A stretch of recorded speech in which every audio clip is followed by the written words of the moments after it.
तुम्ही पाहत आहे निपाणी न्यूज सफेर घडामोडी।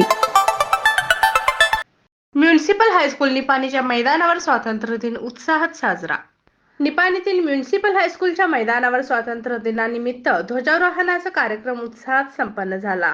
प्रत्येकाने देशभक्तीच्या भावनेने आपल्या तिरंग्यास सलामी देत ध्वजारोहण केले। निपाणीचे तहसीलदार प्रवीण कारंडे यांच्या हस्ते ध्वज फडकवण्यात आला। यानंतर पोलीस दल व एनसीसी कडून ध्वजास मानवंदना देण्यात आली।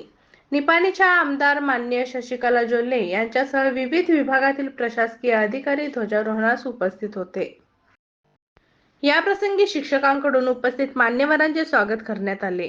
यानंतर मान्यवरांच्या हस्ते सर्व शाळेतील राष्ट्रीय व आंतरराष्ट्रीय स्तरावर प्रावीण्य मिळवणाऱ्या सर्व विद्यार्थ्यांचा सत्कार करण्यात आला।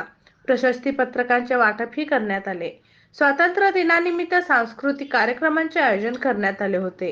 यावेळी विद्यार्थ्यांनी देशभक्तीपर गाण्यांवर नृत्य सादर केली।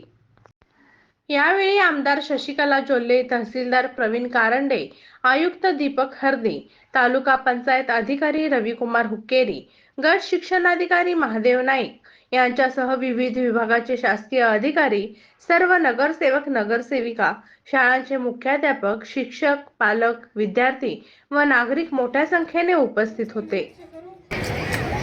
दिन ಇದು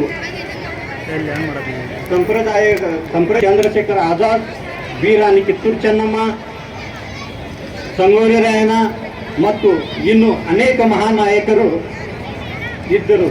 ಇದು ರಾಷ್ಟ್ರವ್ಯಾಪಿ ಆಂದೋಲನವಾಗಿತ್ತು। ಇಂದು ನಮ್ಮ ರಾಷ್ಟ್ರದ ಇತಿಹಾಸದಲ್ಲಿ ಒಂದು ಮಹತ್ವದ ಸಂದರ್ಭವನ್ನು ಆಚರಿಸಲು ನಾವೆಲ್ಲರೂ ಒಟ್ಟುಗೂಡಿದ್ದೇವೆ। ಸ್ವಾತಂತ್ರ್ಯ ದಿನವು ಕೇವಲ ರಾಷ್ಟ್ರೀಯ ದಿನ, ರಾಷ್ಟ್ರೀಯ ರಜಾ ದಿನವಲ್ಲ, ಇದು ಪ್ರಜಾಪ್ರಭುತ್ವ, ಏಕತೆ ಮತ್ತು ನ್ಯಾಯದ ತತ್ವಗಳ ಆಚರಣೆಯಾಗಿದೆ। ರಾಷ್ಟ್ರದ ಸಾರ್ವಭೌಮತ್ವವನ್ನು ಬಿಂಬಿಸಲು ಸ್ವಾತಂತ್ರ್ಯ ದಿನದಂದು ವಿವಿಧ ಸಂಪ್ರದಾಯಗಳನ್ನು ಆಚರಿಸಲಾಗುತ್ತದೆ। ಅಷ್ಟು ಖುಷಿ ಪಡುವಂತ ಸಂಗತಿ ಅಂತ ನಾನು ಹೇಳಿದೆ। ಯಾಕೆ ಅಂತಂದ್ರೆ 78 ವರ್ಷಗಳ ಹಿಂದೆ ನಮ್ಮ ದೇಶ ಅನೇಕ ಬ್ರಿಟಿಷರ ಗುಲಾಮಗಿರಿಯಲ್ಲಿ ತತ್ತರಿಸಿದಂತ ಸಂದರ್ಭವನ್ನ ನಾವು ನೋಡ್ತಾ ಇದ್ದೀವಿ। ಅಂತ ಒಂದು ಸಂದರ್ಭದಲ್ಲಿ ಮಹಾತ್ಮ ಗಾಂಧೀಜಿ ಅವರು ಇರ್ಬೋದು, ಸುಭಾಷ್ ಚಂದ್ರ ಬೋಸ್ ಅವರು ಇರ್ಬೋದು, ಅದೇ ರೀತಿ ಭಗತ್ ಸಿಂಗ್ ಅವರು ಇರ್ಬೋದು, ಹೀಗೆ ಲಕ್ಷಾಂತರ ಕೋಟ್ಯಾಂತರ ನಮ್ಮ ದೇಶದ ಯುವಕ ಯುವತಿಯರು ಮತ್ತು ಹೆಣ್ಮಕ್ಳು ಕೂಡ ಈ ನಮ್ಮ ದೇಶದ ಮಣ್ಣಿಗೋಸ್ಕರ, ಪ್ರಜೆಗಳಿಗೋಸ್ಕರ ತಮ್ಮ ಜೀವನವನ್ನ ಮುಡಿಪಾಗಿಟ್ಟು ನಮ್ಮ ದೇಶಕ್ಕೆ ಸ್ವತಂತ್ರವನ್ನ ತಂದು ಕೊಟ್ಟರು ಅಂತ ಹೇಳಿ ಈಗ ಪ್ರವೀಣ್ ಅವರು ಕೂಡ ಹೇಳಿದ್ರು, ನಾನು ಕೂಡ ಹೇಳ್ತಾ ಇದ್ದೇನೆ, ನಿಮ್ಗೆಲ್ರಿಗೂ ಕೂಡ ಗೊತ್ತಿರುವಂಥದ್ದು।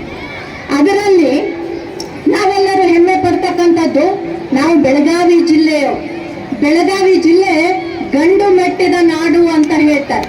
ಯಾಕೆ ಅಂತಂದ್ರೆ ಅಂಥ ಒಂದು ಸ್ವತಂತ್ರ ಹೋರಾಟದ ದಿನಗಳಲ್ಲಿ ನಮ್ಮ ಜಿಲ್ಲೆಯ ಒಬ್ಬ ಸುಪುತ್ರಿ, ನಮ್ಮ ಜಿಲ್ಲೆಯ ಒಬ್ಬ ಮಗಳು, ಕಿತ್ತೂರಿನ ರಾಣಿ ಚೆನ್ನಮ್ಮ ತಾನು ರಾಣಿ ಅನ್ನೋದನ್ನ ಮರೆತು ತನ್ನ ನೆಲಕ್ಕಾಗಿ, ಜಲಕ್ಕಾಗಿ, ಮಣ್ಣಿಗಾಗಿ, ತನ್ನ ಪ್ರಜೆಗಳಿಗಾಗಿ ಮಹಾರಾಣಿ ಅನ್ನೋದನ್ನ ಮರೆತು ಕೈಯಲ್ಲಿ ಖಡ್ಗ ಹಿಡಿದು ಬ್ರಿಟಿಷರ ವಿರುದ್ಧ ರಣಕಹಳೆಯನ್ನ ಊದಿರತಕ್ಕಂತ ಪ್ರಥಮ ಮಹಿಳೆ ಯಾರು ಅಂತಂದ್ರೆ ನಮ್ಮ ಜಿಲ್ಲೆಯ ಸುಪುತ್ರಿ, ನಮ್ಮ ಜಿಲ್ಲೆಯ ಮಗಳು ಕಿತ್ತೂರಿನ ರಾಣಿ ಚೆನ್ನಮ್ಮ ಅನ್ನೋದನ್ನ ನಾವು ಯಾವತ್ತೂ ಕೂಡ ಮರಿಬಾರ್ದು।